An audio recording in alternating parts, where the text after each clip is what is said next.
Good morning everybody. ఈరోజు news updates. Virtual మోడ్లో మహానాడు పిలుపునిస్తున్న చంద్రబాబు నాయుడు గారు మన ఏపీ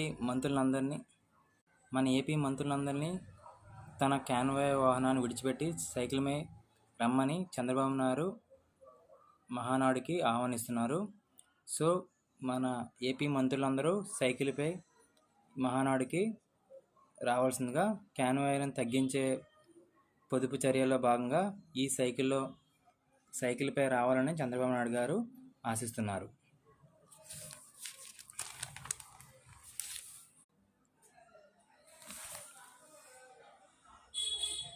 ఏపీ చీఫ్ సెక్రటరీ పదవీ కాలం పొడిగింపడం జరిగింది.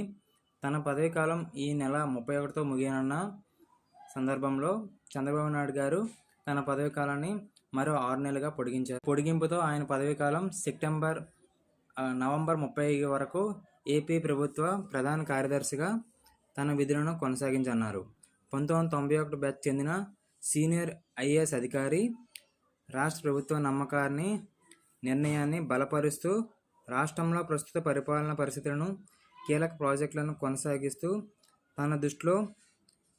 తన దృష్టికి వచ్చే సాయి ప్రసాద్ అనుభవంతో అత్యవసర ముఖ్యమంత్రి చంద్రబాబు నాయుడుగా భావించారు.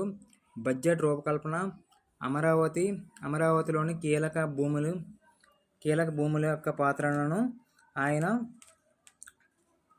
చంద్రబాబు నాయుడుకి అప్డేట్లను చాలా వివరాలుగా తెలియజేశారు.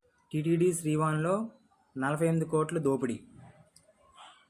టీటీడీ శ్రీవాణి టికెట్లు జారీ చేసే సమయంలో ఒక్క నిమిషం సమయంలోనే 48 కోట్లు అంటే 1.5 నిమిషంలోనే 800 టికెట్లు అమ్ముడుపోయినట్లు, అక్కడ ఏదో మతలబ్ జరిగిందని, శ్రీవాణిలో 48 కోట్ల దోపిడీకి స్పష్టంగా టీటీడీ ఐటీ అధికారులే దీనికి కారణమని తెలియజేస్తున్నారు.